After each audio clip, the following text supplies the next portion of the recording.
looking down on us, convincing all the ones up there how they should be thinking differently. We will miss his humor and his leadership.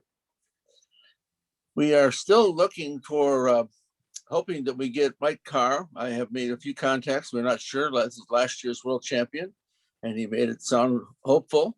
And if we don't get him before the year is over, we'll maybe, as you can imagine, he gets a lot of requests to speak. So we're on pins and needles hoping that it happens, but if it doesn't, then we will hopefully maybe have him next year. And another announcement, I'm still actively seeking people, not just the members that are QSs, but members of the attendees that usually see us to help us work as Jack Brennan has already started doing, finding opportunities for our members to speak. We have sent some speakers out to a couple of different Kiwanis clubs, another club, and what's yours? Yours going to be Knights of the Round Table. That Connie's going to be speaking and telling them why they should give up their blood, I think, or maybe it'll be something else. But anyway, she'll be doing that. So I really do need more than a couple of people. I need a few people to reach out to those organizations they might have aware of, their Rotary or Lions or Optimists or business groups, whatever it is. I am working with them to try to find them speakers. And we've had a number of them go out and speak. So we're going to continue that. I did talk to Michael about speaking at the local Kiwanis Club, and he hasn't heard this yet, but they have decided, maybe I shouldn't say it out loud, they have decided to meet live starting on the 20th of April. And that was when Jack was supposed to speak, Jack Nelson. And I was hoping to have you speak in May, but you may not want to be a party to something that's like that's happening. I told him it's going to be tougher to get speakers for his organization live than it will be on Zoom. So hopefully they'll maybe have every other meeting on Zoom. With that, we are ready. As I said, we have 3 speakers. We have Charlotte Naugle will be the 3rd speaker, as she is at a meeting now. And we have our Melissa Stejskal will be speaking the 2nd speech, but our first leadoff hitter, I don't know if he's a who's the player from the Angels that I always talk about? Shohei. Okay, anyway, but it's going to be our leadoff hitter. And he is Michael Osur, our past district governor, our past international director. And actually he was a past district director using the proper terminology.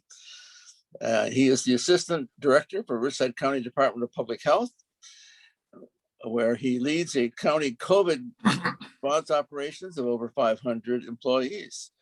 He is well known in Toastmasters as a mentor, and since 2008, and has served on the Toastmaster International Board of Directors and led District 12 in Riverside, California International recognition in 13 and 14. Our very special member, who is officially co-chair of this organization and also co-chair of District 100 Speakers Bureau, we are honored to have and hear from our own member, Michael Osur. Michael? Tom, it's the first time you've ever read my intro almost the way I wanted it. So please. All right, I'm going to share my screen so I can do this talk. Thank you, everybody. Let's see if we can make this work. Can you see me? Can you see me? All right, you're all on mute. Yes, we can. So you nod your heads or something. Very good. Yeah. Yes. Welcome. Thank you for letting me come here today. Let me see if I can figure. Here we are. Here we are. So COVID, what is going on these days with COVID? I want to give you some background. Half of you live in San Bernardino, half in Riverside, and a few in Azusa. Riverside County is 2.4 million people, the 4th largest county in California for square miles, the 10th largest in population in the United States. We're going to add 1 million people in the next 20 years. And it's a minority county, meaning we have more minorities than we do whites, which is unusual for many counties in the country. And we'll talk about that in a minute. If I can get my screen, here we go. So what are the demographics and why am I telling you this? You'll find out. So actually Riverside's 49% Latinx, 35% white, 6% Asian Pacific Islander, 6% African American Black. A high poverty rate of over 20%, and 56% of the renters pay too much for rent, which is really sad. And unlike LA County, Orange County, San Diego, only 21% people have a bachelor's degree, and only 8% of Latinx have a bachelor's degree. And that sets the context. So for public health, pre-COVID, whenever that was, we had 650 staff and a budget of 100 million. Post-COVID, here we are, or during COVID, just for the vaccine response, we've added a $50 million to our budget and 600 staff. So imagine doubling the size of a large department and all this money to spend. Now I can spend money like nobody you know. So what are the, so here we are, here we are. So what's going on? Look at this graph. So you can see in the beginning, way back a year ago, a few COVID cases. Then in July, we thought the world had fallen up. Remember, we shut down everything. Look at that little blip there. So that basically lasted from July 4th till third week of August. Then things got really good until Thanksgiving, Christmas. Look at that, how the cases went up. And it was terrible till the end of January, beginning of February. Cases dropped off, and now we're back to where it was a year ago. So there's my life. Every minute, you'll hear about first waves, second waves, third waves, fourth waves. There's really been two waves and maybe a third. Oop, here we go. So what's our status? Cases are going away. We heard, as you know, Riverside and San Bernardino both moved to the orange tier this week. Tom's happy. If you want to go wine tasting or beer tasting, you can do that now. However, we still have about 200 cases a day happening. And 10% of everyone who's positive goes in the hospital, and 10% of those people die. There it is. So we still have about 20 deaths a day. And most of those are from, it takes about a month to 6 weeks to die from COVID. I know, don't you love hearing me? But our focus has changed from disease management to vaccine, which is probably why you're all here today. And Mark's not, because he's dealing with his after effects of the second dose. So when I started this presentation Monday, you had to be 50 or older to get vaccinated. Of course, that all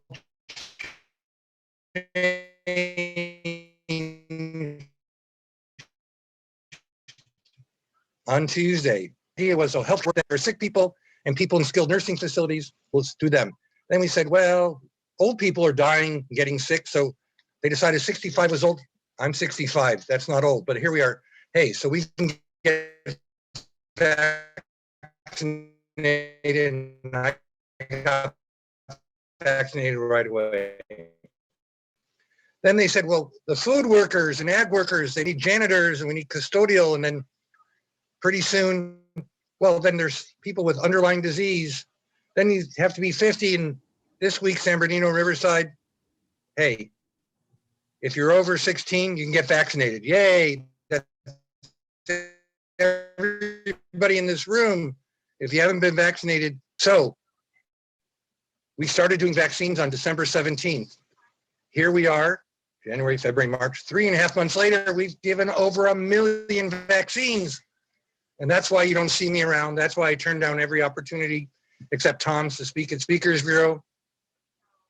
We have 230 providers helping us out, and almost 35% of the population in Riverside is now vaccinated, at least partially, which makes you like 95%. That's fabulous. I'm all so excited to hear this.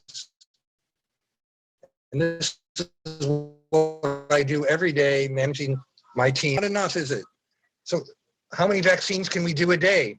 Well, we started out with none. Now we're averaging about 17,000 in the community a day. We need to do double this amount if we're going to reach herd immunity being about 75% of the population. And my goal is everyone vaccinated who wants to be vaccinated, needs to be vaccinated by Memorial Day.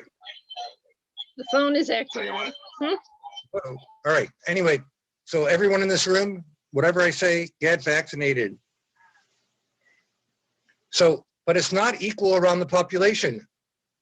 White people get vaccinated at a high rate. NHPI is Native Hawaiian Pacific Islanders. The number, because there's such small numbers, it's a skewed number, so it's not quite as good as that looks. The Latinx, which you heard was over 45% of the population. Look how they're only 18% versus 25% for white. Asian, because in the beginning we did healthcare workers, they had a high percentage.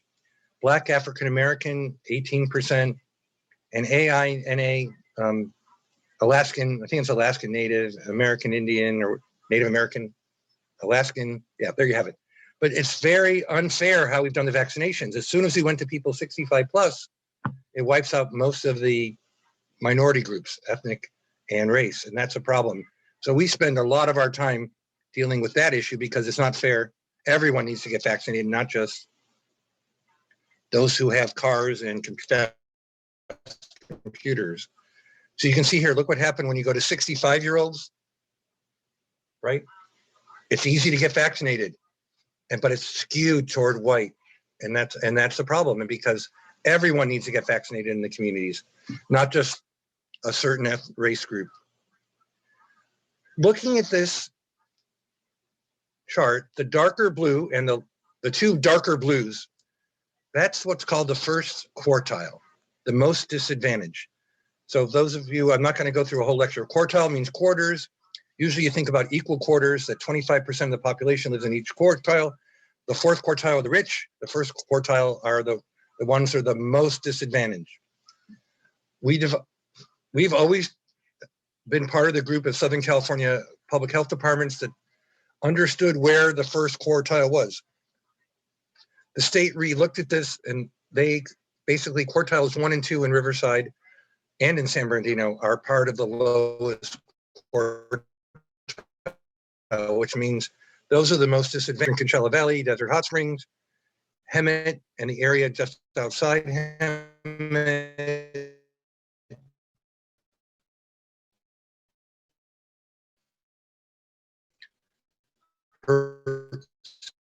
City of Harupa Valley, looking at the map. Those are we focus on most because those are the most disadvantaged and also the least likely to get vaccinated. Now, this was our chart from a month ago of where we had our vaccine sites, our mass vaccination sites, which we did try to place in areas of disadvantage. The problem was when vaccine shots were hard to get, you had to go on your computer, make a reservation, and you had to have internet, you had to have a computer, you had to have a car, and that wiped out most of the disadvantaged groups. So we now have 8 mobile teams every day out in the community reaching those groups. They can do about 350 each day, multiply by 8. Karen will tell me how between 1,000 and 3,000. So no matter what we did, we realized groups that need to get vaccinated and the ones most disadvantaged are very hard to reach. And we have to figure out a way to do that. So we tried to go where those groups were. Now, I'm from the government. You should trust me, but no. So we've got contracted with 15 nonprofits. We call them CBOs, and they do the outreach. And then so that the government keeps a lower profile and just brings in the vaccinators. And that's been pretty successful. And we have done about, in those quartiles 1 to about 40%. We've really turned that curve around as much as we can, but it's been a challenge. And the other challenges are things you wouldn't expect. Well, here's my numbers. Whoop, there it went. And this is what I care about as public health. The least advantage, that you want to be, toward the redder, the top line there, the dotted line, and the least advantage will be the most advantage. You can see they reach it easily if you look at the dark blue. These are the charts I look at every day. And this is what we're trying to change. And again, remember the people that cook your food, serve you food, work in the hotels, the people you deal with every day and pay no attention to, I'm being facetious, those are the people that need to get vaccinated more than anybody. So one of the things I want to talk about, which in a different perspective, testing was the same thing. When people got sick, it wasn't equal across all race ethnicities. The poorer people got sicker and were in the hospital. Older people died because they were old. But now we're trying to do equity and vaccination. And that's really why you have us here, to make sure that everyone gets vaccinated, not just those with fast computers, cars. But like everything, and this is not to denigrate any elected officials or people who want to be elected officials, politics rears its ugly head. Racial minorities don't vote as much as white people. So it's a problem, or older people. And so the politicians like when we vaccinate people over 65 because they vote and they want to be reelected. Yet we have to make sure that everyone gets vaccinated. And so in the beginning, we had to fight that political battle to make sure that everyone should be vaccinated, not just the elderly. And then, of course, we say staffing. Where do you find 600 brand new people to work in your department? Where do you find 600 nurses to do vaccinations? Well, I'll tell you where we found them. The state hired a company that's based in Florida, and they brought in right now 400 nurses from the southeast, I Georgia, will share that with you. Arkansas, and luckily we pay a lot more here than they pay in those areas, and so they're willing to come and do all that work, because there's not enough nurses at all in the Inland Empire of California to do all this work, because they're all working their day jobs in the hospital. So that's been a challenge. So what do we do here? The environment changes every day. The rules change. The governor changes your quartile. We're now in orange. We were in red. We're trying to get to yellow. We're trying to make sure that people can get vaccinated. We had not enough vaccines. Now we have a lot, but people are worried. Is it safe? Is it not? Is it better to have one shot or two shots? And plus the TB, that people don't have other diseases, that kids get car seats. But there's opportunity for everybody here. Again, if we've hired 600 people to have jobs, that's better than them being unemployed. So, and making sure that whoever we hire reflects the diversity of the county. So I say to all of you, it's your turn. If you're over 16, you can get vaccinated. Both counties, Riverside and San Bernardino, have slots available. It's not like it was a month ago. Go online, sign up, get vaccinated, go back 3 or 4 weeks later, you're all set. People say, what's better? Is it better to be Moderna? Is it better to be Pfizer? Is it better Johnson & Johnson? The best vaccine is the one that you can get an appointment for, because even Johnson, yes, it's about 70% after your shot, but you won't. The hospitalizations are almost zero. Long-term effects, being really sick, zero. With Pfizer and Moderna, the first shot gives you about the same protection, and after 2 shots, you're 95 protected. But everyone gets to stay out of the hospital and get super sick, so that's really important. I didn't want to talk about variants, so I only have one line here. Every virus mutates, and this is mutating. But if we can get everyone vaccinated, it won't mutate because people won't be sick, and then we won't have to worry about it. But all the vaccines work moderately well against every variant. So even if you do get sick, it'll be much, much more mild. Still, no matter what, wear your mask, keep social distancing, meaning that's 6 feet. And of course, stay home when you're sick, because the governor and I both agree on this. Everyone needs to be wearing masks so we eradicate this like we. Where am I? There we are. Oh, and look how happy they are, asking you to get vaccinated and make the world a better place. So, Tom, there you have it, my short, up-to-date discussion, and I'm happy to take questions if you want me to do that. Yes, I think that would be really great. I'm sure that there are questions, and we're so privileged to have you as an active member of our Toastmasters to be able to get right straight from you the information that you can share with us. So go ahead and take some questions. I have a question, Mike. Oh, of course, Dr. Michael, you're wearing a mask. Thank you. Yes, I thought you would appreciate that. I am wondering, I have a few friends, not a number of friends, a small number of friends, who are actually having problems with the fact that the Johnson & Johnson vaccine is derived from fetal cell lines. And I'm wondering if you have a concern about people not being willing to get the vaccines, or if that creates a problem, a bias, if you will, against certain groups. Right. So this is a very good question, the Johnson & Johnson. Of course, it's the vaccine per se isn't derived from that, but the technology they use is from 20 or 25 years ago, where they did use aborted fetal cells. And it's hard to say because who knows how other vaccines are made, but you're absolutely right. We contract with the Archdiocese of San Bernardino Riverside, and we're not allowed to use Johnson & Johnson in those areas. So there's still Pfizer and Moderna, but even the Pope said, take the vaccine that's available because it's better to be vaccinated than not, because it'll save lives and help keep other people from getting sick. So, Michael, I don't know if that answers your question. It is a challenge, but we have twice as much of Moderna and Pfizer as we have Johnson & Johnson. I'm not, because I can't.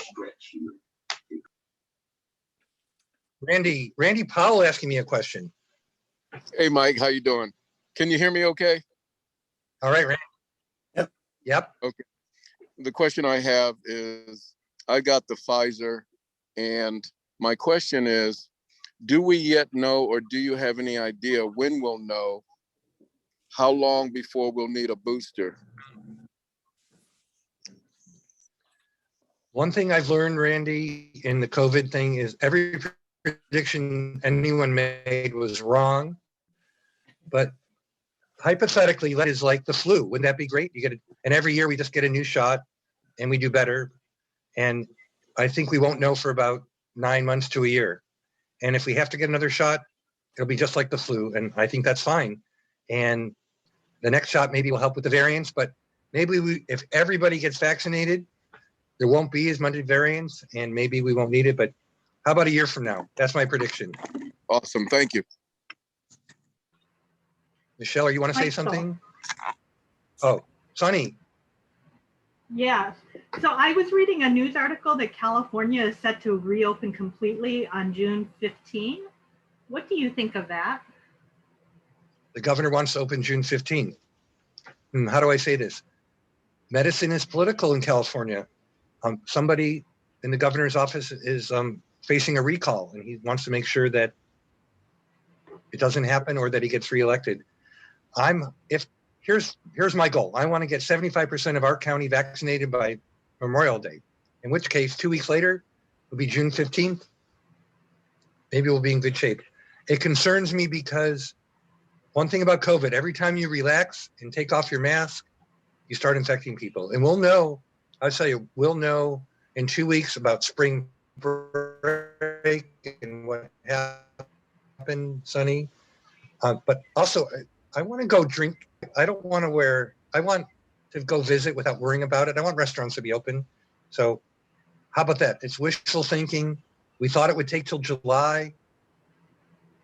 Far be it for me to question the governor here. Teresa asked a question about someone who has extreme allergies. I have only one advice: talk to your personal physician and take their advice and let them decide, because I'm not a physician, obviously. And we take whatever your physician says, follow their direction, and bring an EpiPen with you if he says you should come, he or she says you should come to the site. And that's my best advice. Michael? Oh, Tom, you have a question? Oh, Michael has a question. Michael, what do you think? Michael Olson, you had a question? Yeah, my question is, what do you think about the getting released to do international travel soon?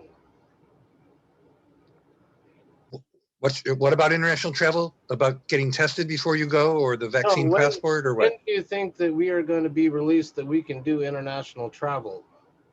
It still seems to be locked down. Oh, Europe. Well, I would recommend you don't go to England, UK, or Europe right now. They're having their fourth wave. You can't go to Australia without going to quarantine for 2 weeks. So, and you can fly to Canada You can fly to, how far be it for me to say you shouldn't visit my friends in Cancun, but I wouldn't do it yet right now. Canada's probably like the US, but I think we're a ways off yet. And clearly the board of directors for Toastmasters didn't want people doing it, so they canceled the convention in August. So I think that was a very wise move, Karen. Good job. So Michael, I think we have to wait a few more months.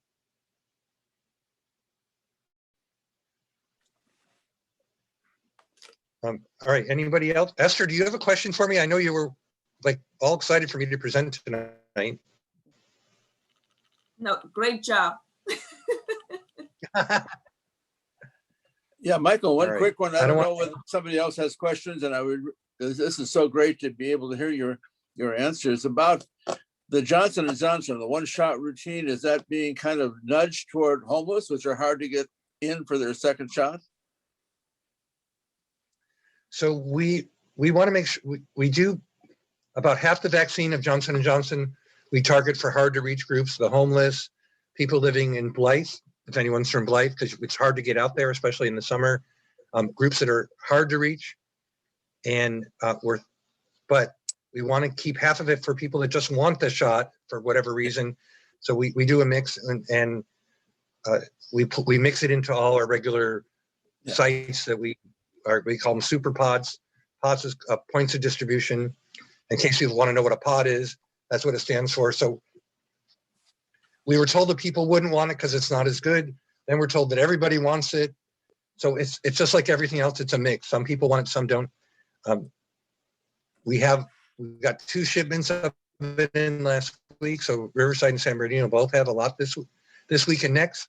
But we're told that next week we won't have any. So I think it's one shot's good. The second people end up in bed for 24 hours. You don't have that problem necessarily with the Johnson & Johnson. I don't see it as a problem because that means your immune system is revved up and you're all set to go. All right, I don't want to take up all the time because I can't wait to hear Melissa. I want to make sure we hear Melissa. Okay, well, thank you so much for coming here. We really appreciate your being here, and I'm looking at our attendance, which is a little better than it has been a couple of times. So you outdrew a couple of accredited speakers in the past, so that's pretty good. Or at least between the 3 of you, you did. Okay, let's go on. All you QSs in the audience, have your pens ready so you can take notes about how you're going to vote on this next speaker. We are privileged to have one of our most active leaders in the district, and not part of her introduction. I know she's been so active as a leader. Her title is a healthy leader, and she must have been healthy because she was selected as the area director of the year one year and division director of the year another year. So she must have been able to stay healthy there. I have heard her speak, and I'm looking forward to hearing her give it again. And here I'll read her introduction. Is performing at your best important to you? Would you like to have more energy and focus to be a more successful and impactful leader? With more than 16 years of experience in the health and wellness industry, Melissa Stejskal knows the importance of living a healthy lifestyle and the critical relationship it has with being our best, especially as leaders. Melissa will present the simple, effective, and surprisingly easy way to take yourself to the next level of leadership and personal performance. Our speaker tonight, Melissa Stejskal. Melissa?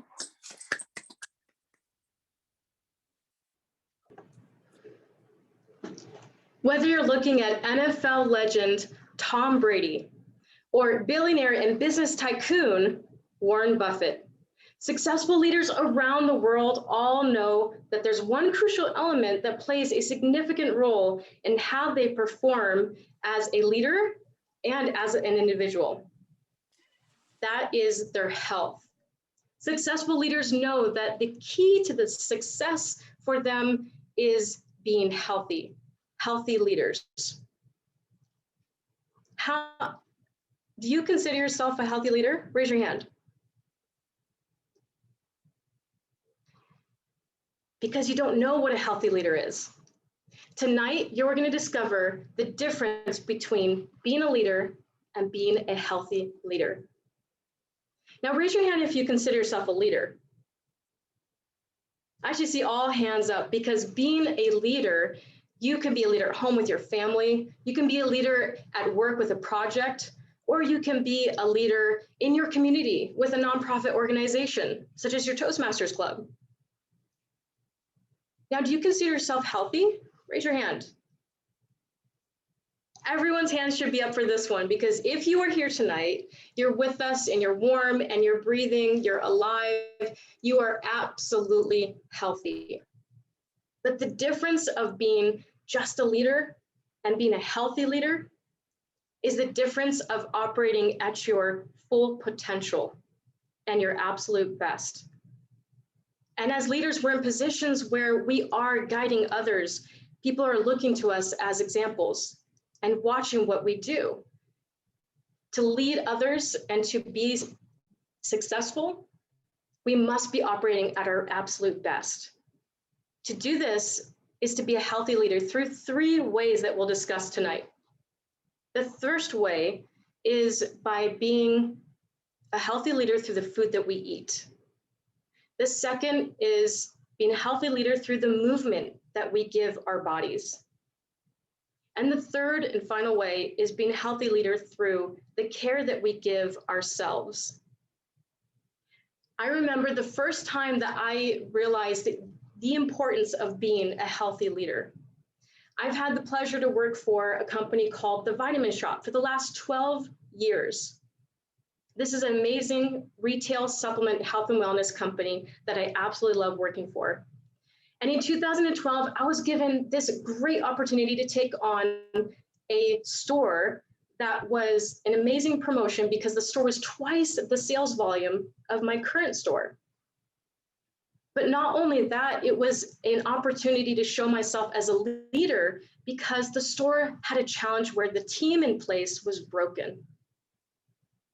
And the store sales volumes were trending down. The store needed to be fixed. I said, yes, let's take it on. And I took on the challenge of that store.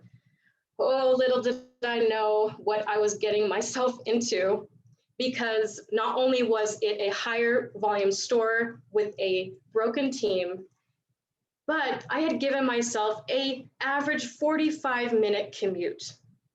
You see, I used to live in Newport Beach at the time, and that store was all the way in Manhattan Beach. And I had the glorious trip of traveling on that 405 freeway. If anyone has ever been on the 405 freeway for even 5 minutes during peak travel time, it will suck the life out of you. Now, before this, was an active person. I worked out 5 days a week, taking care of my body, eating healthy. I was doing things I loved. I was feeling great. But as the weeks went by and handling the store, I started to feel drained, exhausted, stressed. I didn't realize the effects that the stress of the store had on me until my husband, Jan, pointed it out. We were on the couch watching TV. He had taken my feet into his hands and started giving me this glorious foot massage. And then he stopped and he looked at me and he said, "You look exhausted." I looked back at him and I said, "Geez, thanks."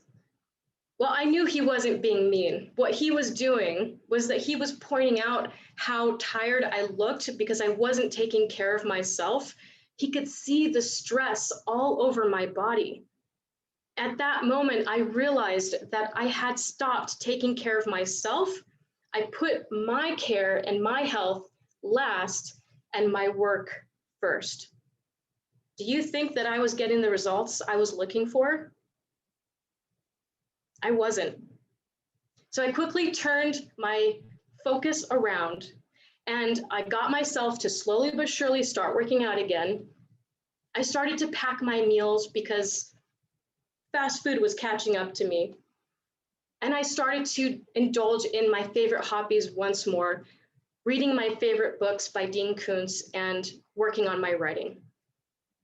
In no time, I was able to turn that store around by creating a strong, cohesive team and by increasing the sales. I was at my best as a healthy leader. To be a healthy leader is to live in balance through the food that we eat, the movement we give our bodies, and the care that we provide ourselves. Have you ever been in a situation where you've put yourself last? Have you ever put yourself second to a task at hand or someone else? Perhaps it took you a moment to even realize it. And do you remember how you felt emotionally, mentally?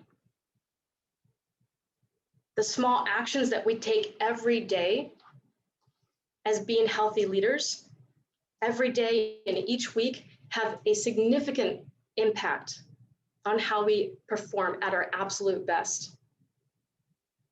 Now, the first way to be a healthy leader is by the foods that we eat. Our bodies are intricate machines that need specific fuel sources to run efficiently. We all would love to live off of cakes and cookies and snacks and all the delicious things that we indulge in. Obviously, we can't do that every day. Our bodies would hate us. There needs to be a balance. But more than that, our bodies need whole, unprocessed foods that provide us with nutrients, because foods affect more than just our waistlines. The foods that we eat affect our energy levels, our ability to focus. They affect how we feel throughout the entire day. So by choosing the whole foods that are minimally or unprocessed and natural, such as bananas or oranges, fresh fruits or vegetables like your broccoli and your carrot, these unprocessed foods are going to give you the nutrients you need to be feeling and operating at your absolute best. The foods that we eat that are processed are foods that weigh us down. There's boxed foods that come wrapped up, ready to go, easy meals that are frozen and prepared. And there's foods that come through the drive-through that we sometimes feel like we don't have time to do anything else but grab those foods. But the processed foods that come in packages are filled with chemicals, artificial ingredients, and they weigh us down like sludge in our veins, physically and mentally. Are you having a hard time remembering things? Has it been a challenge, perhaps, to stay focused in some areas? Take a look at the last few meals that you've had. Are they freshly made, whole foods, minimally processed in your kitchen, if at all possible? Or are they foods that are on the go? Quality nutrients that our bodies need to thrive don't live in a wrapper. One of the best books that I've read that talks about the relationship that foods, whole unprocessed foods, have on our bodies is a book called Genius Foods by Max Lugavere. This book, which I will put in the chat so everyone has a chance to review it, is an amazing book that Max wrote when his mom was diagnosed with dementia in her early 50s. As a health and science journalist and a best-selling author, he had put in the work to find out the relationship that these foods have with our bodies and why it's so important to eat the healthy foods for us to thrive and be at our absolute best. And one of the most important things he talks about is how foods not only affect our overall health, but they also affect our brain function as well. Did you know that our brains are actually made up of almost 60% fat? That means that we need healthy, fatty, whole, unprocessed foods to be operating at our absolute best. And as leaders in our communities, with our families and at work, it's important that we have optimal brain function for focus, memory retention, recall. Some of the foods that you can incorporate starting tonight of healthy fatty foods are foods like extra virgin organic olive oil or rich, fatty, nutritious avocados or wild caught salmon. These healthy foods are going to give you the best chance to be operating at your absolute best as a leader and in your everyday lives. I'd love to hear from some of you. What are some of your healthy favorite whole foods that you maybe perhaps already eat today, or you're willing to commit to eating starting tonight for this week? Let me know some of your healthy whole foods. Jose?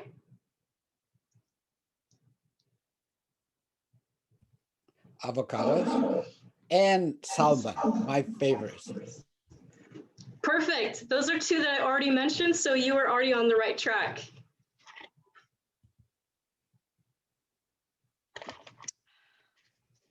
Don't forget, guys, stay hydrated.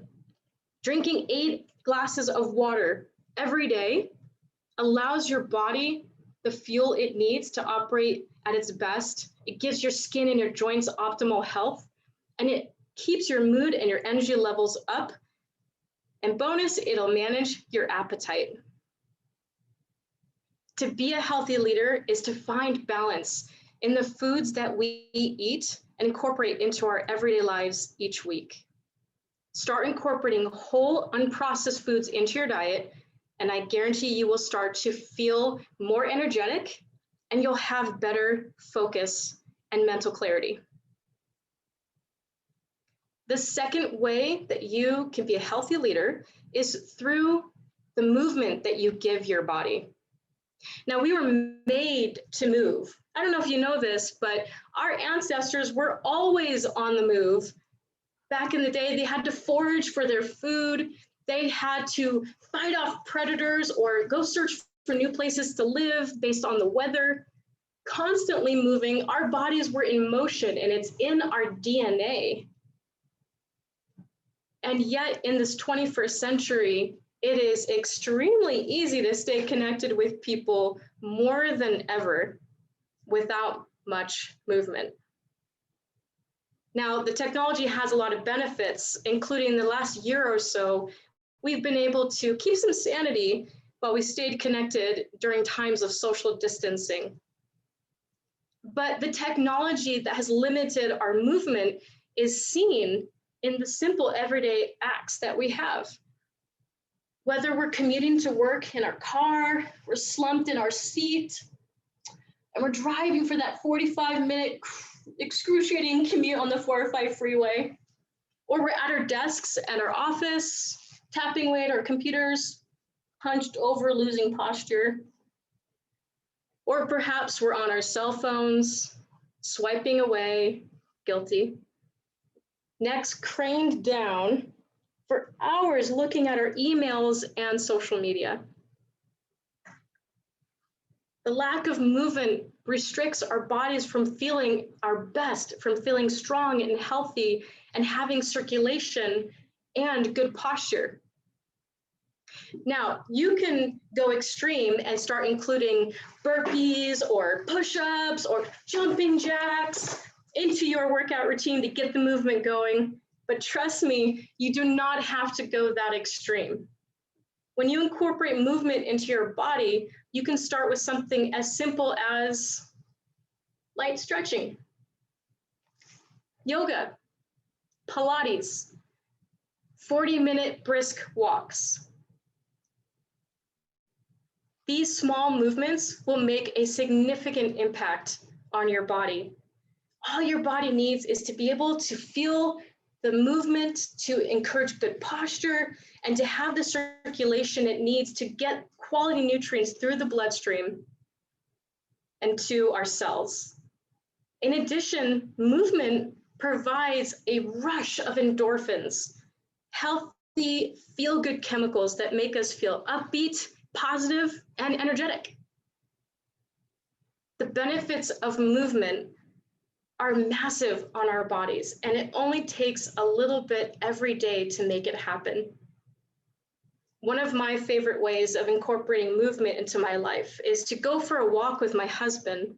We'll go at 8:30, 9 o'clock at night, when everyone is usually at home and out of the park. We'll take our little Cocker Spaniel, Sammy, and we'll take him off the leash so he can run around, and we'll just walk and talk and allow our bodies to get the movement that they need while we have quality time together. Think about the movement that you could start incorporating into your life starting this week. Now, I did tell you that I would begin to help you be healthy leaders tonight. And so we're going to start with movement. For those that are capable and able to, feeling healthy, please stand up with me. And tilt your cameras if you need to. Get up on your feet. If you would like to stay in your chair, you can still do the movements. We're going to do some simple stretching. Inhale through your nose and raise your arms up and over your head, hands clasping right above your head. Hold for a second and release and exhale through your mouth and close your arms back down to your sides. Next, take your right arm and place it across your chest. Bring your left arm just above the joint and press gently against to your chest and hold for just a second. Inhale through your nose and exhale through your mouth. And bring your arms to center. Let's balance ourselves out. Bring your left arm across your chest. Wrap your right arm above the joint and press gently to your chest and hold. And inhale through your mouth. Exhale through your nose. And bring your arms to your sides. You have successfully accomplished the movement that your body needs to be a healthy leader. It's as simple as that. The small movements that we incorporate into our lives for our bodies is a trickle effect of strength, of overall good health, and the way that we hold ourselves and our posture as leaders. To be a healthy leader, incorporate those movements and find the balance in your life. And the third and final way that we can be healthy leaders is by the care that we give ourselves. Now, take yourself off mute. I'm putting you guys to the test tonight and keeping you awake. So take yourself off mute because we're going to get involved here. I just used the word self-care. I would like to hear everybody start shouting out one word that they think of when they hear that word self-care. Go. Massage. Sleep, exercise, Meditation. Massage, walking, nutrition. stretching, Yes. Positive mental yoga. attitude. Positive, yes. Massage, walks, nutrition. You guys said every single thing that self-care is. So whether you realize it or not, you know exactly what self-care is. So let's discuss why it's important as a healthy leader. Self-care is defined as one taking an action in their own health and well-being and happiness, especially during times of stress. And boy, have we been in times of stress this last year. Now more than ever, it is crucial that we take the time to take care of ourselves mentally and spiritually. Our health as leaders, our mental health is extremely important if we want to be operating at our best, serving and leading others. Now, self-care are moments that you all shouted out. I heard every single one of them. Those are moments that are simple, such as taking a hot and relaxing bath.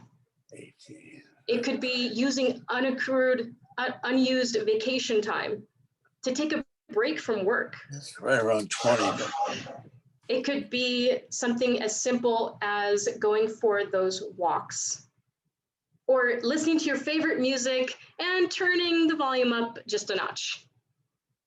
Or perhaps you indulge in your favorite hobbies that you haven't touched in a while.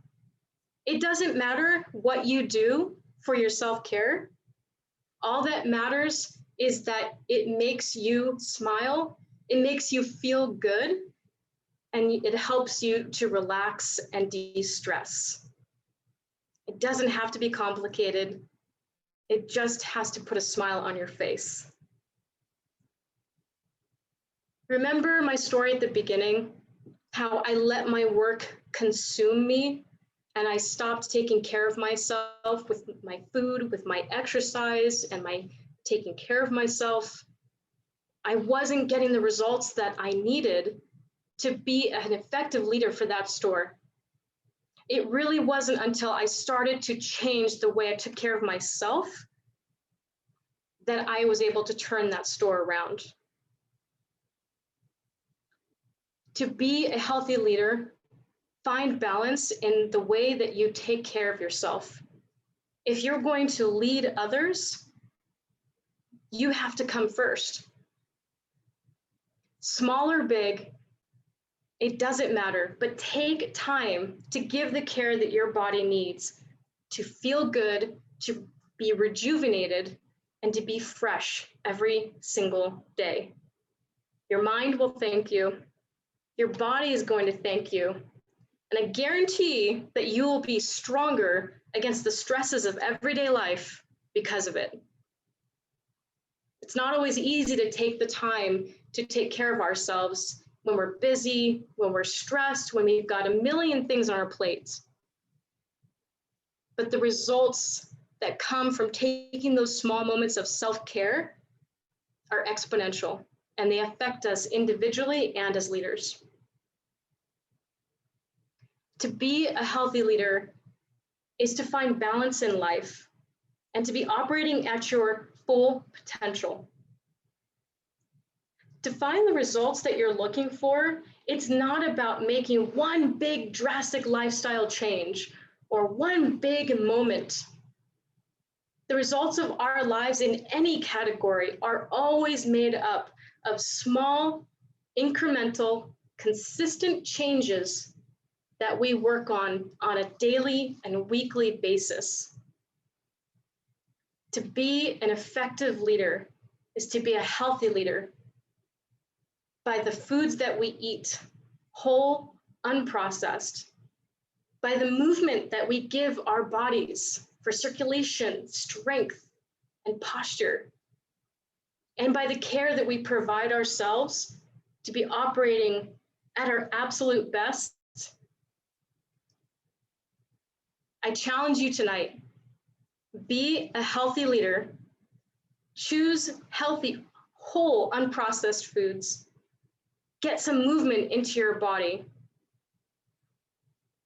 and take the time to give yourself the care that you need. I guarantee that you're going to feel amazing and you're going to be operating at your absolute best as a leader wherever you go. Mr. Toastmaster. well, thank you, Melissa, for that.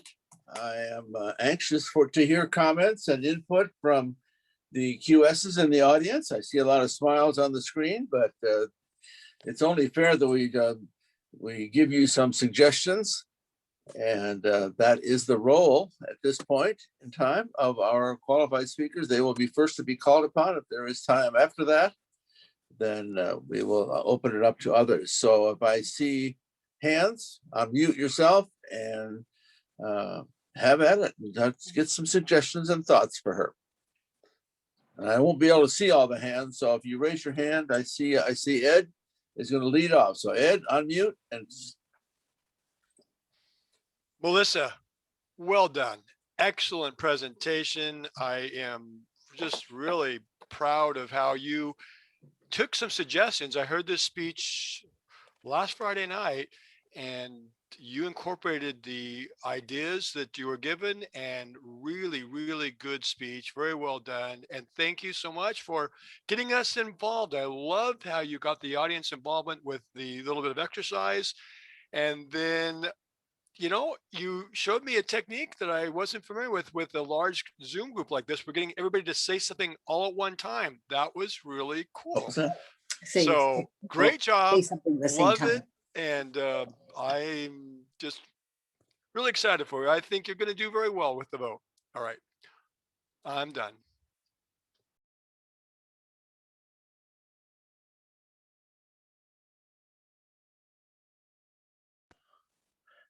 Okay, I guess I'm there. Okay, now do I see another hand in the audience? I can only see half of you, so I may have to switch over back and forth. Okay, I see Bob Anderson there. Hey, Melissa, I thought you did a very good job. I think you had a lot of positives. I thought you smiled, or at least you looked like you smiled throughout the entire speech. You looked like you were having fun. You looked like you believed. You sounded like you believed in what you were saying. It was a very consistent message. And you looked like you had good energy, as if you had been taking care of yourself and eating right. So there's a lot of good things to say. I think the coming back to your, in your conclusion to your introduction was very good. You mentioned the fact that at one time you didn't take care of yourself and you lacked some of the things that you were talking about, and then you came back to it and you gave us a challenge. So there were a lot of good things. I'm not sure I got all of them, but you gave us, you know, what you're going to talk about. Then you went through point 1, 2, 3, and you gave us the 3 points at the end. So we knew exactly what your 3 points were. So a lot of positives. Just one thing that I noticed, and probably nobody else will notice, is you looked like you were nervous because your tongue was licking your lips quite a bit, and you actually drank some water. So that was a little bit inconsistent with the fact that you thought eight cups a day of water was good. It just looked like you were short on water. It's probably just nervous. I hope that's what it was, but that was a minor suggestion. Another minor suggestion is sometimes you were a little too general, like the benefits are massive. Another one was absolute best. Another one right at the end there, I can't find it right now, but so you could be a little bit more specific on some items. Take some time and draft some really good phrases that are kind of very specific and memorable. And I think that would help on the fact that sometimes you seemed a little general. But overall, I thought you did a great job. I put a little smile on your face. You talked wonderful suggestions, Bob, but you talked about the water. That was actually Ed's suggestion last time when she practiced. She drank some water. And he says, think about how important it is to hydrate. So she included that in her speech rather smoothly. And so whether she was thirsty or not, or whether she was nervous or not, I can't comment, but it was a demonstration of something she thought was important. Do I see another QS with a hand in the air? Randy, go ahead. Mute. Well, I had to figure out how to put my hand down first. But I want to say congratulations. And I think my screen just changed because I'm actually looking for her, but I'm on my cell phone because, of course, I'm not home tonight. There you are. So I see you now, Melissa. So Melissa, I don't know you. Do you know me? Have we ever met? Yes, we have, man. We met at was it Craig Duswalt's Rockstar? Oh, okay. Yeah. Awesome, fabulous. Oh, I'm awesome. probably dressed up. You don't recognize me. Well, and I'm down tonight. But what I would say to you is, first of all, I'm glad we met before. I'm a fan of yours. I'll start off with saying I'm a fan of yours. I think it was a wonderful topic. And I think your presentation in terms of, let's just call it stage presence. I like your stage presence. If you were on stage, I might have a couple things to say, but since we're in this environment, I think that you have a wonderful stage presence. And let me comment on your voice. Your voice is very easy and pleasant and professional. And so that makes it nice to hear you and listen to you as well as watch you. So I would love to see you on stage someday. Now, I want to tell you that one of the things that we talk about a lot in Toastmasters is how much time we have when we're presenting. And as a professional speaker, or even a person who's speaking professionally to a group, obviously you got to know how much time. And I started worrying about whether or not you were aware of the time. And I thought that QS talks were about 20 minutes. And it started getting a little long. And I thought there were some things that you were general in that you could have left out, as the gentleman was saying, and really honed in on the important stuff so that you could move us along a little quicker in a few of those areas. You gave some history, which was great about you and your story, but your story itself also kind of could have moved along a little quicker, and that would have made me not so nervous. You repeated something that's got me kind of wondering what was going on. You repeated the word started over and over and over again. So my suggestion is when you're writing out your speech, look at words, and if you need to repeat a word, find a different word that means the same thing. That'll bring a little more power to your speech, and it won't bore people, because repeating the same word over and over, the word started. After the second time, it got a little old. So that's just something to pay attention to. I flipped the page here because I thought you had such a wonderful talk.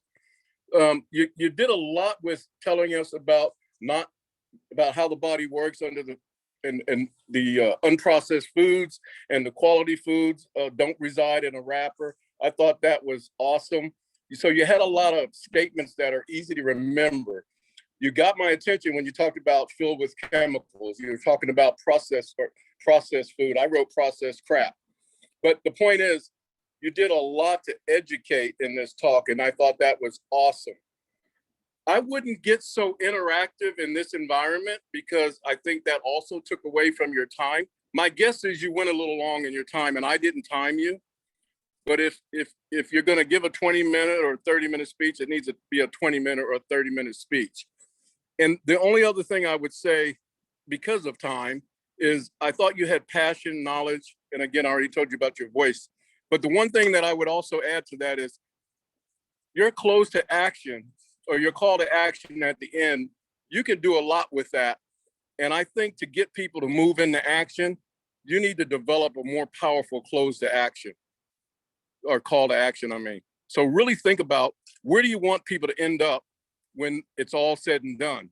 You want them still sitting on the couch, eating potatoes, processed food? No, you want them to make a change. When you leave the stage, or you leave the conference, or wherever you're speaking, you want to impact them so much that they actually walk out of there, remember you, and remember what it is they need to be doing next. And so that call to action at the end really needs to be taken home well. And that's my stuff, and that's all I got to say about that. All right, thank you, Randy. And I see Karen has a hand in there. So Karen, next. Thank you, Tom. Melissa, I am so thrilled to see the evolution of your message from the fall to tonight. And it overwhelms me with the amount of time, effort, work, and energy that you've put into your message. I echo a lot of what the previous commenters have said, and I won't repeat it here, but I do like the phrasing that you used, intricate machines describing our bodies. And thank you so much for not reading the speech or using a teleprompter. I have seen it so many times. I just have to thank you for being your genuine, authentic self. You were clearly speaking from a position of experience and passion. And I really liked the eagle, because we are seeing you in this 1x2 box. It symbolizes culture, culturally strength and wisdom and courage. And I love that you have you in front of me. You're not trying to be something else. You're not in some sort of mode where you're trying to emulate somebody that's on TV that's talking about health. This is all you. And I really love that you lean into that. In terms of the call to action, you could definitely do that, as Randy stated, but also depending on your target audience, this is great for a general audience. Giddy up and go. You can start now, and that's great. If you are giving this to a different audience, you may need to throw in some citations just to add to your credibility. Way to go. Thank you so much for your message, and congratulations. Okay, thank you, Karen. I think we might have time for one or two more, and I see that I have a hand there with Sunny, so we'll start with her, and then Roxanne, and then we better call it a day so we have time for our third speaker. Hey, Sunny? Melissa, excellent job on your delivery. I love that you were standing up, your body language, getting the audience involved. Where I'm going to have to be critical is that I feel like you didn't deliver on what your title promised, and that is a healthy leader. Your speech could have been called How to Be Your Best Self, how to be, how to just, I feel like, first of all, saying to a room of 40 some people that we're all leaders, that totally took away from the power of your message. And I wish you had told us more about how you suffered when you didn't put yourself first as a leader. Like, how did sales suffer? How did your team suffer? Because those are the things that leaders can really relate to. The way you gave the speech, I'm not sure that you understand what a leader is. Now, I know you do, but based on that speech, it just felt to me like it was something you could deliver to a community, to a group of, just anybody. And so if that's the case, then I would change the title to take the word leader out and not constantly refer to that. The other thing that I'm going to say is I felt like your health tips were commonplace, right? We all know it, to eat healthier. We all know not to eat processed food. We all know we need to move more. We all know we need to manage stress and take better care of ourselves. And so I would suggest that if you can customize those tips so that somebody who is in a fast-paced environment, who doesn't have time to eat, who doesn't have time to get up and go to the gym and exercise every day, and who doesn't have time to put themselves first for an hour or 2 hours every week, if you can customize that message, customize the health tips so that it's more in line with a person who's actually in a leadership position, then I think you would have a lot more power and it would be more targeted to the audience. Again, you excellent delivery, excellent body language, excellent, just everything about your presentation was just fantastic. And I really look forward to hearing more speeches from you. Thank you, Sunny. And if I'm not mistaken, while you're still unmuted, they will send by chat their votes. So the QSs should send to you. No, we'll launch a poll, Tom. What? We'll launch a poll. We'll launch a poll. Okay. And everybody can vote, but the ones we'll count are QSs. Is that the way it'll work? Okay. Okay, sounds good. And now we have Roxanne for the final word, I guess. Go ahead. Well, I think most of the QSs took the larger items, so I've got just a few really small items, but there were a number of really small items that I thought you did quite well. I liked the food props. I thought that added to it. It was something different. You were changing it up. I especially liked the one you tossed over your shoulder. That wasn't any good.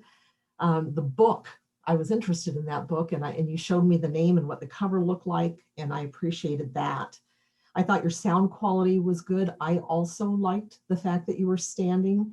And I thought, I guess I most appreciated your body language when you were hunched at the car, typing at the computer. And I thought that added a lot. There are two things that I would watch. And one is you have a particular voice pattern and you'll go along and then you go up at the end. And so a couple of examples would be overall health, 60% fat. And I'm exaggerating now, but I believe you have great credentials, but the voice going up at the end kind of signals a little bit of uncertainty and takes away from the credentials you actually have. So I would watch that voice pattern, go back to the recording and listen to yourself and see if you can spot it. And the second thing is something that is my personal pet peeve, and it tends to be a fad in people in your age group, and that is dropping the letter T. So instead of important, it's important. Instead of start, it's start. And just watch that you include the T. Okay, is that it? All right. So the QS has had so many suggestions on my list, or check them off. I don't have to mention them, but a couple of things that I thought were great. I think at some point I expect you to put out a presentation to a large audience on use of gestures. You had so many wonderful gestures. The one I particularly liked was the wild caught salmon going, but there's so many little ones that you put in there, and if someone actually watched and took notes, they could have made a note of a whole lot of wonderful gestures and points. Confidence is important. I always look for a speech that can go out into the world and be given to audiences, and you certainly delivered that. And the final thing is, I love the line, "Don't live in a wrapper, and then you'll make me feel guilty every sound I sit down in front of the TV and open a candy bar." So I will change my behavior listening. I'll try to find more things that don't live in a wrapper. And thank you so much for your presentation. And as always, within 24 hours, you will hear the result. Another round of applause, everybody. Okay, checking my clock on the wall, we do have time, and that's what we needed.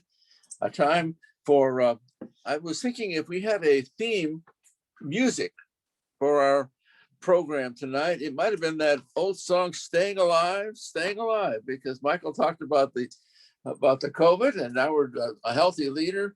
And it may not sound like it, but I think it is appropriate to use Staying Alive for Dr. Charlotte Naugle's speech, and you will understand why when we get to the end of her introduction.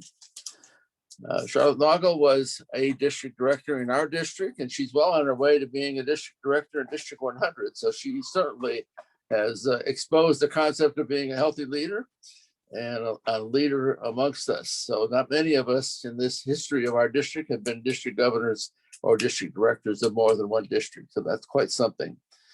Her theme, believe it or not, and Charlotte doesn't know this, when I competed recently in the International Speech Contest, my basic theme was her title. Freedom Isn't Free is the title of her speech. Dr. Charlotte Naugle will present an updated version of Freedom Isn't Free. Dr. Charlotte's adventure in Cairo, Egypt for 8 years were interrupted by the Arab Spring and the effect it left on her. Dr. Charlotte has been a Toastmaster for 18 years. She is currently serving as Program Quality Director, nominated to be candidate as District Director for District 100. Her career of over 45 years, including serving as a teacher, principal, and university professor. She has lived in 4 foreign countries and with her military husband and her children. And staying alive is, if you must keep your freedom, you want to stay alive and healthy. Freedom isn't free. Dr. Charlotte Naugle. Thank you so much. Let me prepare quickly I didn't have a chance to do this ahead of time.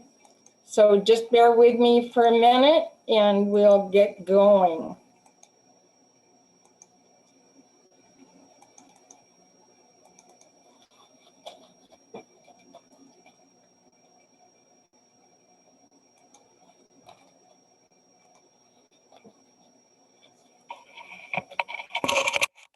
Oh, I lost my camera. Just a second.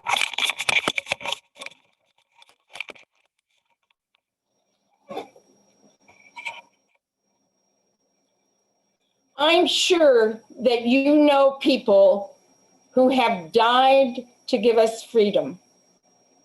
Do any of those deaths mean anything to you personally? Death through wars, civil disobedience, racial discrimination, or maybe police brutality. These thoughts were not especially important to me until I had my great awakening while living in Cairo, Egypt during the Arab Spring. I arrived for a very creative life experience in Cairo in 2005. For how long, I didn't know. I had to come and see why I was even there. I held on to my round trip ticket for a year, just in case it didn't work out. But I ended up staying for 8 years. I set foot on the tarmac of Cairo International Airport. A very strange feeling came over me. I felt like I was at home. I thought to myself, I think I might have been Queen Nefertiti in my past life. I immediately fell in love with the city and all that it offered, the smog and all. After a few weeks of living in a hotel, I found my 3-bedroom, 2-bath apartment on the 2nd floor, near downtown, right on the Nile, in a neighborhood called Doi. Now, welcome to Doi, my neighborhood. I roamed these streets without a care in the world, looking for an adventure, often saying, "Here I am, Cairo, what do you have for me?"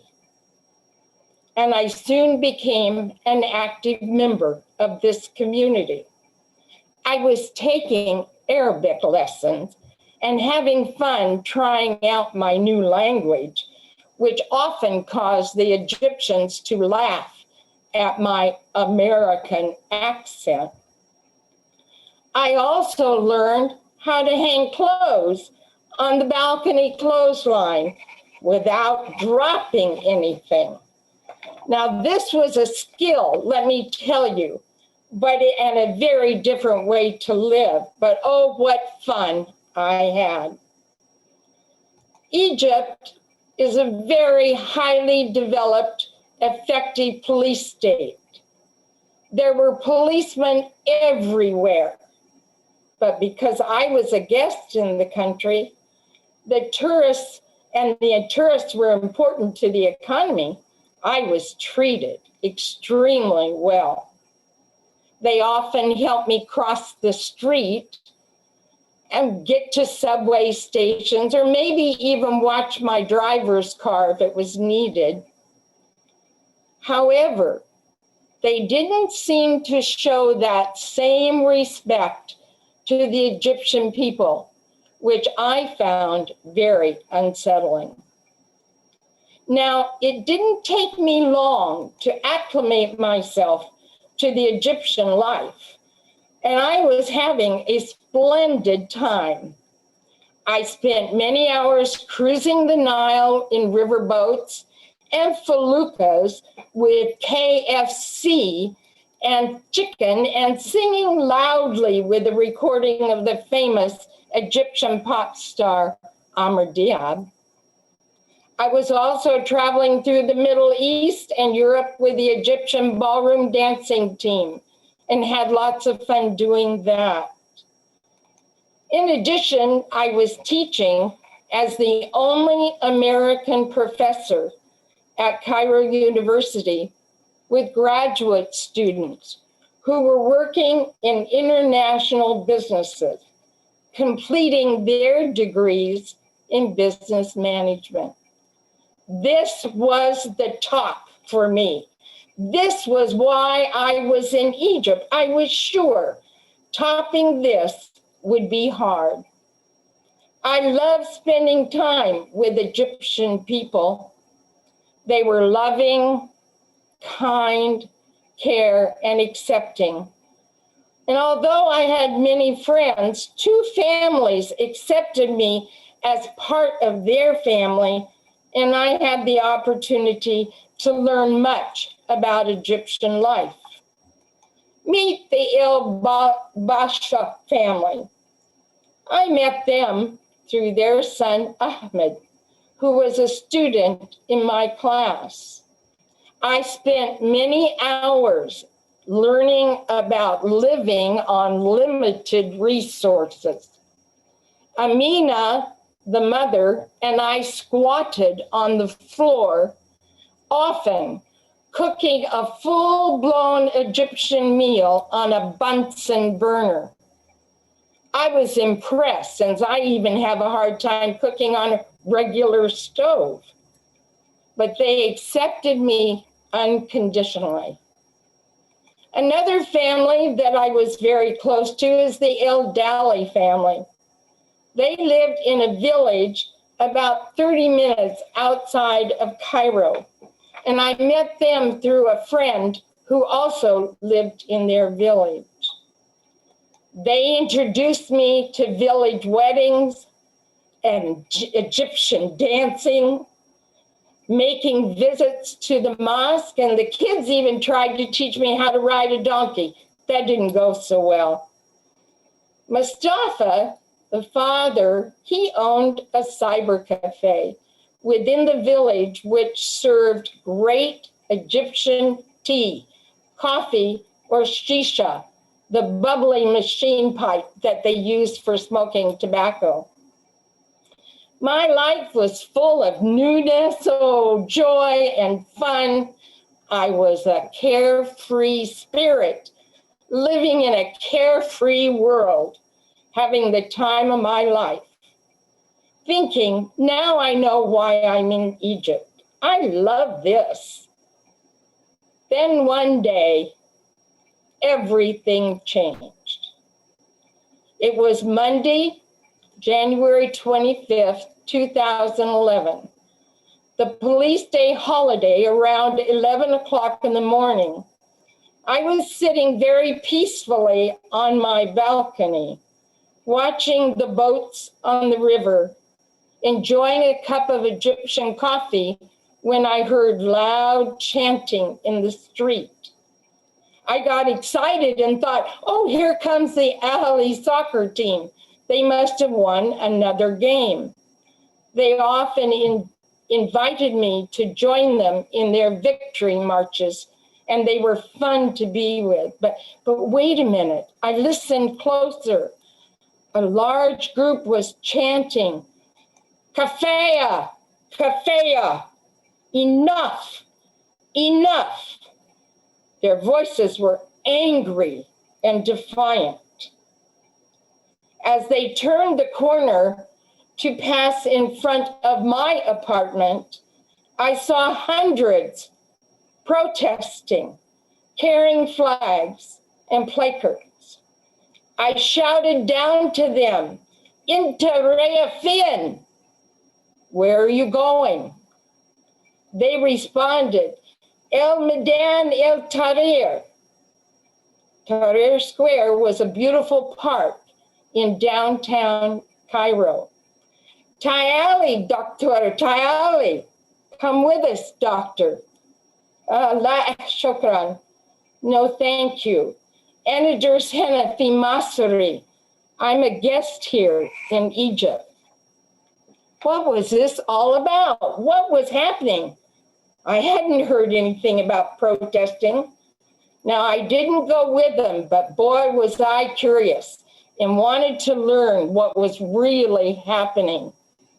People continued to pour into the streets, and they took over the entire square, and it became the epicenter for the protesters. Now, I waited all day. Should I? Shouldn't I? Should I? No, I probably shouldn't. But by evening, my curiosity got the better of me, and I decided to wander through the park to see the action. Groups were having discussions.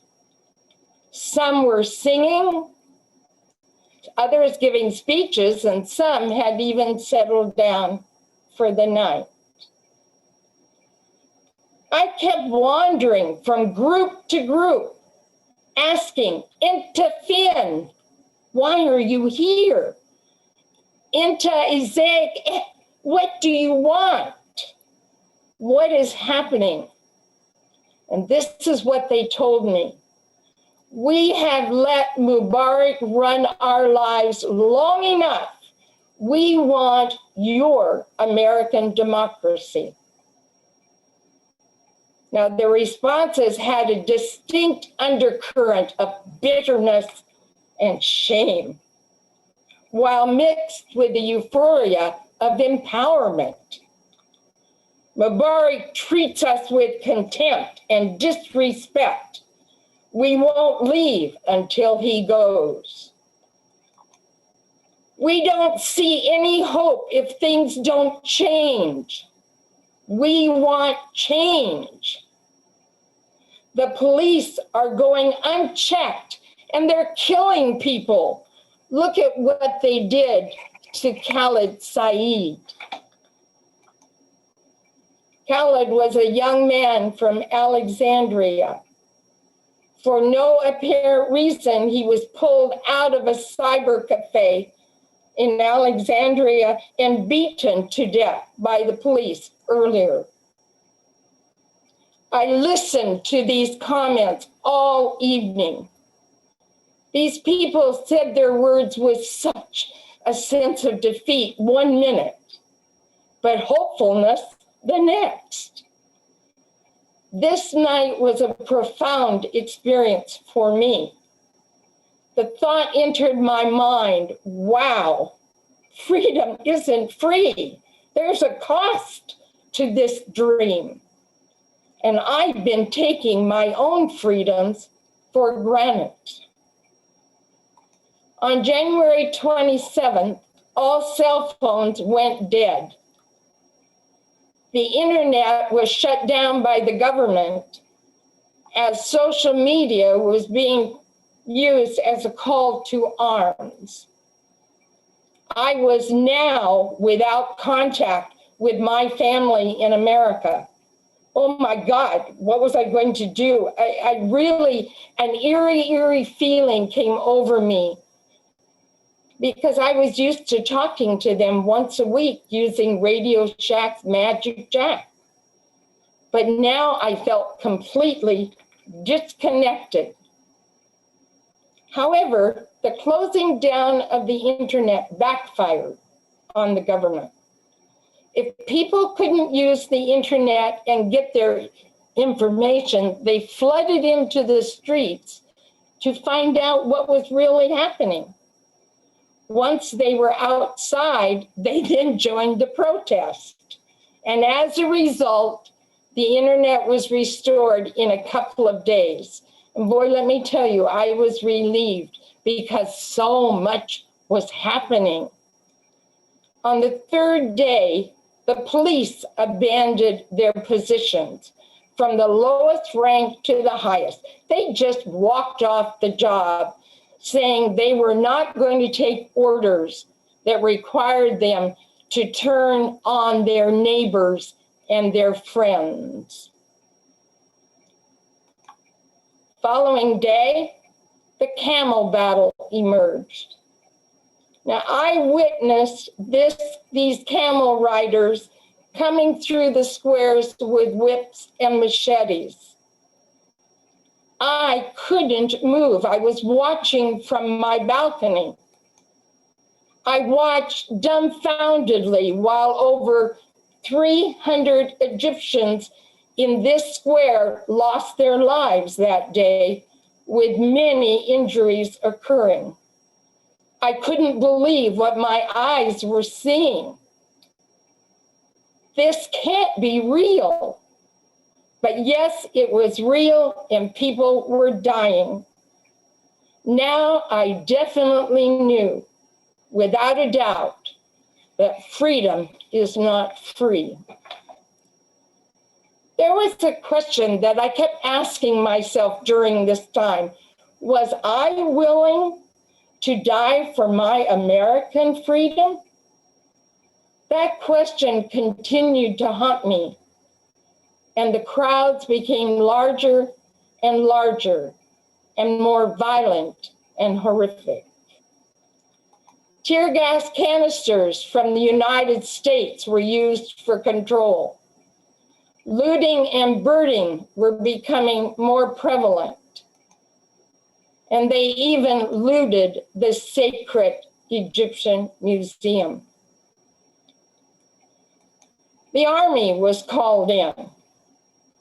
A curfew was set for 3 o'clock that afternoon. Soldiers were told to shoot on sight if they saw anyone out after 3 o'clock in the afternoon. And then I heard later that 2 men from my building disobeyed that order and were shot and killed. Wow, I said to myself, this is really getting serious. Then the tanks rolled in. Their sound was ominous, and it felt like a rumbling earthquake. They positioned themselves around the area, and one tank had the audacity to plant itself in front of my apartment building. I looked eye to eye with that huge military tank, and I said to myself, how dare you invade my space? Then immediately seeing that young soldier and remembering what he had been ordered to do, that whole thing gave me a grave sense of foreboding. My belief was strengthened again. Freedom isn't free. Now, the one hopeful action I saw during all of this fiasco was how Christians surrounded praying Muslims, protecting them from the police as they prayed in the street. The Muslims then followed in return, protecting them on the Christians' holy day. The intriguing aspect about this scene for me is that these two groups have been at odds with each other for centuries, most of the time. But when danger came, they were there for each other. And through all this chaos, this was a very sweet moment for me. And I thought, this is how freedom can look. I had not planned on returning to America because I really thought the turmoil would not last. But at the end of the second week, the American embassy called and told me that the last plane to America was the next day. And if I wasn't on it, they could not guarantee my safety. Oh dear, that means I have to go home. I packed my one bag, closed up my apartment, and reported to the airport with all the other evacuees going to their home countries. There were more guests living in Egypt than I had thought. I was finally escorted to an empty hangar where I waited with 200 other Americans for 6 hours to be evacuated. We waited wearily and waited. We were finally told we were going to Frankfurt, Germany, and we would be responsible for finding our own way home from there. Eventually, we boarded the plane, but sat on the tarmac for another 4 hours, and the pilot couldn't tell us why. We were just waiting, he said. As we were boarding, I saw our luggage into the holding area of the plane.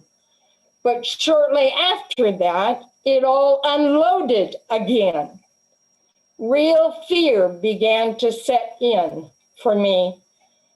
Oh God, they found a bomb, I bet. I must have said it out loud because someone across the aisle responded, oh, maybe it's in a suitcase. Another voice yelled, I think they took a terrorist off the plane. Now, a horrid idea began to creep into my mind. Oh my God, we're sitting ducks on this tarmac. Somebody out there could blow up this plane full of Americans while we're just sitting here. I had to bolster up a lot of courage and work at calming myself for several hours with silent prayers after hearing all these comments. Thank God my prayers were answered because we had no bombs or terrorists. We flew to Frankfurt, where I lived for 3 days, trying to get a flight home to Los Angeles. But that adventure is for another speech. I eventually arrived in LA and was relieved when my feet hit American soil. I stayed home for 2 months, but my heart was really in Egypt. I hoped the revolution was successful. Mubarak was out, and that was a good sign. But I yearned to return to my apartment and see my famous river. I learned that Egypt had not been successful in their attempts to gain freedom. The university had not reopened, which meant that my job was gone, and I didn't know what had happened to my students or where they were. The military had moved into power and was running the government. It was now a military state, and army personnel were everywhere, and they were watching. I tried to pick up my life from where I had left it for 1 more year, but the tourist trade had dropped to zero. No one was coming to Egypt. Dancing was limited only to Cairo. All travel in the Middle East was stopped. I located a few students, but they no longer were working either. The world I knew in Egypt had changed significantly. Remember the 2 families that I was close to? They were heartbroken, disillusioned, and expressed hopelessness that I had not ever heard before. The village was quiet, with people only going out for necessities. All the usual celebrations were now being held indoors with only family attending. We know what that is like. The cafe was slow. Everywhere people were guarded. Again, I was reminded, freedom cannot be taken for granted. It doesn't come easy. It takes belief and work. I finally decided that my time in Egypt had come to a close. I packed up my great apartment, looked at the river, shipped my belongings home, but I said goodbye to this famous river for the last time and this amazing city and left. I still have contact with many people in Egypt and have learned that the military is still in control. The amazing fact, however, is that there are still risky anniversary protests that are being done on January 25th. They're not giving up. These galvanizing memories of this experience has changed me forever. The Arab Spring challenged my thinking, my belief, my attitude about my own freedom. As an American woman, my concept of freedom was nebulous and floating somewhere out there in the ether until January 25, 2011. I know now why I had to journey to Egypt. My mystery was solved. So I'm challenging you this evening. Take heed of my great awakening lessons. Think about these three questions. Are you willing to work for our freedom? Fight for it? Die for it, even if we don't succeed? These are important questions because it is my belief we could find ourselves in a similar situation. And I want you to remember always that freedom isn't free. Mr. Master of Ceremonies. Thank you, Charlotte. This, I think, is an example of exactly why Speakers Bureau exists in my mind. I heard you give this speech at the Kiwanis Club, and they were very receptive and full of questions. And I really appreciate your doing this. And this is the kind of thing that part of the reason we exist. And if there are, I'll give it a little bit of time, maybe a couple of responses. We don't have a lot of time to chat, but the first hand or two I see up, we'll get a chance to either ask a question or to make a comment on your presentation. And then also, we will be getting a poll to vote on Melissa's speech. So do I see any hands in the audience? I'm going to switch back and forth to see anyone who wishes to make a comment. And okay, I don't see any at this point. And let's talk a little bit about next month. We will be meeting on the 5th of May, Cinco de Mayo.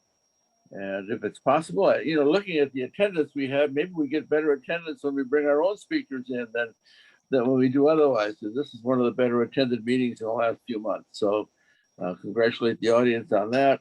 And we will be meeting on the 5th. And if someone would like to do a presentation, it seems fitting and proper that we do something that attributed to the Cinco de Mayo. So maybe we'll get some ideas along those lines. Also, in the QSs who are anxious to help in finding speaking opportunities, please contact me and we will give you some thoughts and ideas. And we will have other QSs who maybe would like to make a presentation. We still have space on the calendar. I think we may have one, possibly two, though, seeking their QS in the next 2 months. But please contact me. And Sunny, are you ready with a poll?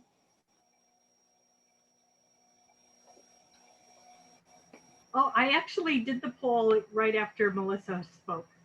Oh, I don't know, somehow I didn't see it. So we will. I'm not worried about. We're not worried about our votes over here, but we'll make sure they'll have the results. Hopefully, everyone has voted, I guess. Yeah, if you're a QS and you did not vote, you can send it to me and chat privately. Okay.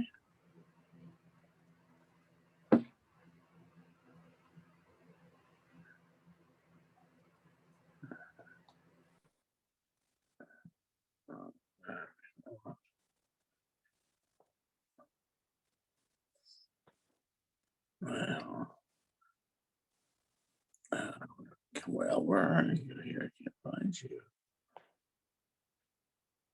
I'll let you. Oh, there we go.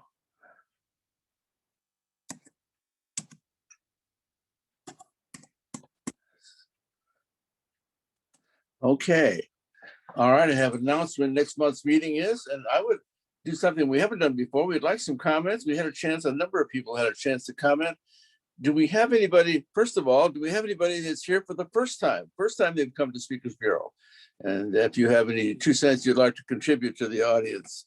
Ralph, your first time? I don't believe that, but go ahead and speak up. Oh, that's right. I actually delivered. That's okay. You're on camera now, so let's hear your thoughts. I thought it was fabulous. Really loved each of the speeches. Each of the speeches were precious in their own way. I learned something about COVID, little nuggets, and I keep up with the COVID situation and public health, but Michael taught me some extra things. And of course, Melissa taught me a lot about being healthy. I really tried, Melissa, but sometimes I backslide. And Dr. Charlotte, you're just amazing. So I think in many ways, I've been in different foreign countries all over the world, and I identify with some of your conclusions and how easy it is to forget what we have here and see it slide away, unless you are eternally vigilant. That's really, that's what I have to say. Okay, well, I did want to respond. If I didn't know that you were so far unopposed running for your division governor race, I would have said that your opponent was hacking in and cutting off your audio, but that just shows my suspicion of politics. Anyway, do we have another comment from an audience member, especially those who've not been here before?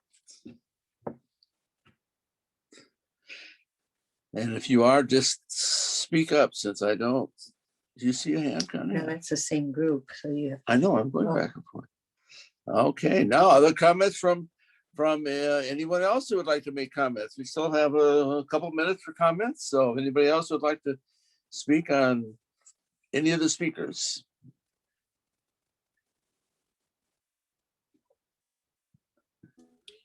Well, I enjoyed all the presentations. I thought they were very good, and I learned some things tonight, so it's a good thing. And I'm Luana, in case you're trying to figure out who's. Oh, okay. Yes, I'm going back and forth from one group to the other. So,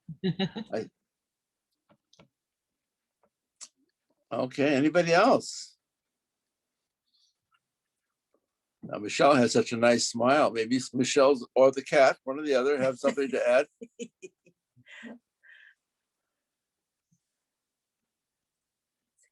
Michelle, you have some comments? Okay. Sonny, do you think you've collected as many votes as you're likely to get? I do believe so. Okay, all right. And if no one else has any other suggestions, let's hear from Jose, because I'm sure he has some announcements to those district governors. They like to tell people what to do. So I'm sure he's got some. Oh, I see a smile from a couple of other past district governors when I say that. So that's true. So Jose, are you there to add some comments and tell us the things we need to know? I am here. Thank you so very much. Excellent program tonight. I am very happy and impressed. And Melissa, congratulations. What a great speech. Thank you so much. Okay, two things coming up. Saturday, we have our last division contest, Division E. So we'd love to see you there to support the speakers and contestants from that division. And then May 1st, save the date, is the big day. We will have our conference May 1st. And as you heard earlier, our keynote speaker is none other than Karen Lucas. So don't miss it. It's going to be great. So I have other announcements, but like you said, those will be another day. Thank you so much. Great presentation. Thank you. Okay, and maybe, I don't know, Suzanne, do you have anything to add? Not to what Jose said, he covered it beautifully, but I do want to give you a training tip, and she's on the screen with us tonight, and that is our beloved Rosalind Carter is going to do one of our Tuesday trainings this coming Tuesday, and the Tuesday trainings are open to anyone who wants to come and get a little Toastmaster booster shot.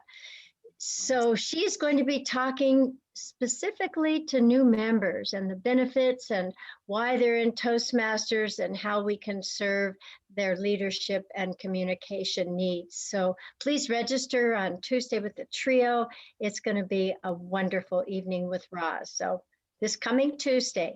Thanks, Tom. Okay, and you certainly did choose an outstanding person with all the class in the world to be able to be a good communicator with those early members that are just starting out Toastmasters. So unless there is anything else from the audio, oh, I see someone's, Greg Scott, you have something to add? You're unmute, and we'll hear from our past international director and past district I'm just governor saying- of, by the way, when we were third, when we led this district to third in the world of all the districts. Go ahead, Greg. Roz, I just want to make sure you know that I got all your information right here, so I'm ready. And I hope to bring some people from District 57, brand new Toastmasters, our club, to listen to you.